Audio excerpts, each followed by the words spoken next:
Supercross just to their outside, who has been starting pretty good. And Luke Cloud, I think it was, potentially on the Kawasaki just inside them as the 30-second board is now up. The first of our races about to get underway. We just saw it a moment ago. The start is crucial. Final number one. Gates are down. Both the Lawrences are out pretty good, but Hunter has been eaten up in turn number one. Around the corner first, it is Matt Moss on the 102. Jett Lawrence is there as well. And Dylan Wills with a great start. We look at the background. Aaron Tanti has gone down. The number 9 coming together with Walsh. Plenty of action on the opening lap and wasting no time. Jett Lawrence moves to the lead. Jett Lawrence going over, electing to go over the tabletop, triple into the corner, stays a little bit lower, pushes through the lane and to the lead. It's gonna be tough for anybody of these guys to make a run with the 18 right now. Yeah, it's gonna be super tough. But how about Matt Moss off the start going triple quad? I love to see that. Mossy, one of the best starters in the business, showing that here tonight in Melbourne. So, oh, look at this. What has happened here? That is Luke Cloud right before the finish line. You can only think that it is that triple we've seen catch so many riders out so far tonight. Has played havoc once again. And I wanted to draw your attention, boys, to the left of screen. The top 11, there is not a sign of Hunter Lawrence on our timing. Down in 14th. In fact, he was 16th the last sector. Yeah, and that happened right out in front of the gate. You see Jett Lawrence get the jump on Hunter. Jett went a little bit left, closed the door on Hunter, and then he was just a passenger from there on in. You could tell he just kind of creeped into that first turn. When you're on the inside like that, AC, there's nothing you can do. You just got to creep around the inside. Bad start he got. And that's the tough part about starting on the inside. You know, some people say maybe it's a little bit safer, but if you don't get the jump, you can easily be shuffled back. Whereas if you're closer to the doghouse, you don't get a great jump. You can kind of get through the first turn and salvage a decent position. But right now, the 96 of Hunter Lawrence is buried, not where he wants to be. Still out of the top 11, but moving forwards behind Liam Jackson at the moment. In 12th place is Hunter Lawrence. I caught a glimpse of the battle that was going on up the front between Dylan Wills and Dean Wilson. Wilson coming out the better as he got into third, and Lawrence there trying to pick up one more place and now solidifies that position, moving into 11th plus around that berm. And here is the battle between Wilson and Moss starting to heat up. You see Dino carries so much speed into the whoops there, picks up his front wheel, sets it on the third one. You got to carry a lot of entry speed in the whoops to do that lap after lap. Looks like Dino's looking for a way by. That sand section's getting tough. You can tell there's a lot of grooves, a lot of edges in the bottom of that sand that you can't really see. There you see Mossy does that low line. Dino looking for a way around, squares him up, goes back to the inside. Several different rhythm options through that rhythm lane right there. Smart move by Dino, backing out. He's been going 2-3 all day. Smart move, backing out, biding his time. I think he's got a little bit more pace than Moss, so it's a matter of time. I'd be looking at the whoop section this lap if I'm Dean Wilson to make a move into second. Yeah, off the right side of that whoops, Dean's been working that all day long. Then you try and get to the inside in that next right-hand turn. Let's see if Dino will do it out of this lap. Let's see. Into the corner goes Moss. He is very wise, but Wilson with a great run to the inside. Absolutely picked it perfectly, you two boys, as Dean Wilson moves up into second place. How long have we seen Dean Wilson do that in the whoops for? One of the best there is in the world in the whoop section. Absolutely, there's no doubt about that. But as soon as he got into second, I was thinking, where's Jett? Well, folks, he's gone. He's disappeared. Bye-bye. 5 seconds out in front is Jett Lawrence. You see him on screen now, stepping over into... Wow, there's that quad again, the only rider to do it. That's where he makes up so much time.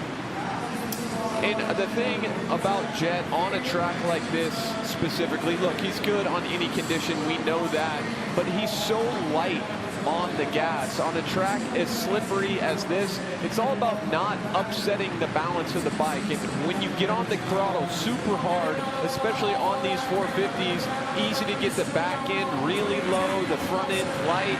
He's so balanced because he's so light on the brakes, so light on the gas, and that's what you're seeing on your screen right now. Up and over the Triple R race leader, still sits 5.8 seconds in front of Dean Wilson. Does not have to push himself any harder than we're seeing right now as he picks a very low line through that turn. 5 laps to go in the first of our finals. Around the left here, triples in, quads over, does it with ease, and then just rolls himself into the turn. Staying very low in those turns. I think he's staying out of a lot of those uneven surfaces that you get when you start to break a little bit of dirt in this very hard-packed surface. Yeah, and that's what they say when people say Jett makes it look easy. He makes it look easy because his angles are so proper. And then he's in the traction. He's in the good dirt because he's going outside to in. He just does it different and makes it look so easy. But then when you look at the lap time, it's like, oh, yeah, he's the fastest guy on track. So really, really difficult to make it happen, but it does look pretty easy. And to add to that, in these corners, this is a perfect example. He makes the majority of his turns. So the majority of his angle, he does it at the right part of the corner, the corner that holds the most traction. So on a track like this, you see it's all about getting your bike in a straight line. The more you're on lean angle on a track that's slick like this, the slower you have to go. So watch Hunter on your screen, the same thing. It's all about getting your bike in a straight line as quick and as efficiently as you can.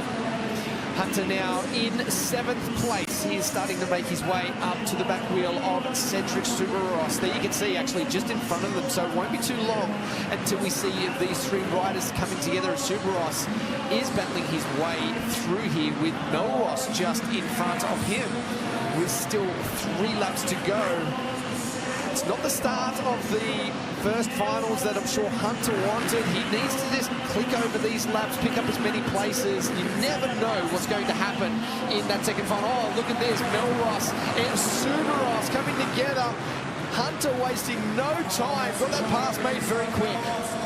It's another thing, we were talking to Hunter Lawrence yesterday, another thing I love about the way Hunter goes about his business, that look, obviously, he's here in Melbourne, his home country. He wants to do well. He wants to win in front of this crowd. He does not want to be in 5th place, but he stays so focused on just doing his best and not worrying about the end result. He'll worry about that later. So Hunter's attitude is a major reason why he's gotten as far as he has in racing. And it can be really difficult to do, right? You can start outside of the top 10. You can start to force things, but I love how you articulated that, AC. That's what Hunter Lawrence does. That's his superpower. Jett's superpower is not thinking much. Carefree. Very, very carefree. Everybody does it a little bit different, but yeah, Hunter Lawrence just executes lap after lap, stays within his means, and most of the time within his means is pretty good. 2 laps to go in final number 1. Lawrence almost over the top of the berm there. Just as we say that. It doesn't take much to make a mistake. Even the best in the world can do it. Although you'd be pressed to see it out of this guy. He is so methodical when he is on the bike. He knows exactly where he needs to be. Through the whoops once again. He'll come around to pick up the last lap forward. An 8-second lead over the rest of the fields. Up and over. He's clipped that down a couple of times, but he does it so sweet. Well, my mind is still on the whoops, and Justin, you and I were talking about this in practice. How does he find the forward drive he does in the whoop section? It comes out of nowhere, and I do not understand. I'm an analyst up here broadcasting this event, and I can't tell you guys how he does that. I just don't understand. Yeah, it's unbelievable. The way he gets his shift, so he's around the turn in second, the way he comes out of the turn in second gear and gets his shift off really the very first whoop is really, really difficult to do. But instead, a lot of people will just carry third around the entire turn. Well, from the exit of the corner to the first whoop, they're losing time. Third gear is not as fast exiting as second gear is. So pay attention to his left foot right here. He's in second. They're right there. He shifted third gear right on that first loop. That's difficult. No time at all to get the change made as he comes around towards the finish line. He said he wanted to get a win here in Melbourne. Well, he has started the night perfectly. He picks up the win of the first final. Dean Wilson will come across in second place. Just behind them, look at the background. There is Moss. Wills with a great race, and then Lawrence almost getting himself up one more place. How impressive has the 64